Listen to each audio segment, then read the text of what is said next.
Sir మీ ప్రభుత్వ హయాంలో phone tapping జరిగింది. ఆ ఫోన్ ట్యాపింగ్లో పర్సనల్ విషయాలను కూడా తీసుకొచ్చారని చెప్పి షర్మిల గారు కామెంట్స్ చేస్తున్నారు సార్. ఫోన్ ట్యాపింగ్ అనేది ఎవరు చేశారు స్వామి? మీ ప్రభుత్వ హయాంలో. మా ప్రభుత్వ హయాంలో నేను ఫోన్ ట్యాపింగ్ చేసినానంటున్నా. మీ ప్రభుత్వ హయాంలో జరిగింది. మా ప్రభుత్వ హయాంలో నేను చేసినానన్నా. పక్క రాష్ట్రంలో జరిగింది సార్. దాన్ని ఇక్కడ కూడా ఇంటర్లింక్ చేశారు. కాదు, నువ్వు చెప్పే దాంట్లో క్లారిటీ నాకు అర్థం కావడం సార్. నేను ట్యాపింగ్ చేసినాను అంటున్నావా, లేకపోతే పక్క రాష్ట్రంలో వేరే వాళ్ళు ట్యాపింగ్ చేసినానంటున్నావు? పక్క రాష్ట్రంలో ఫోన్ ట్యాపింగ్కి సంబంధించినటువంటి వ్యవహారం జరిగింది. అందులో తనకు సంబంధించి తన వ్యక్తిగత అంశాలకు సంబంధించినటువంటి వివరాలను కూడా తీసుకున్నారు. ఎవరు చేసినారంట స్వామి? కేసీఆర్ ప్రభుత్వంలో, గత ప్రభుత్వంలో.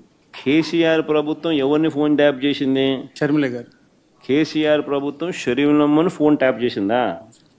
అంటే బహుశా షర్మిలమ్మ రాష్ట్రంలో అప్పట్లో క్రియాశీలకంగా పార్టీ పెట్టిన నేపథ్యంలో చేసినాడేమో, నాకేం తెలుస్తుంది. ఆయన చేసినాడో లేదో నాకేం తెలుస్తుంది. అయినా దానికి నాకేం సంబంధం?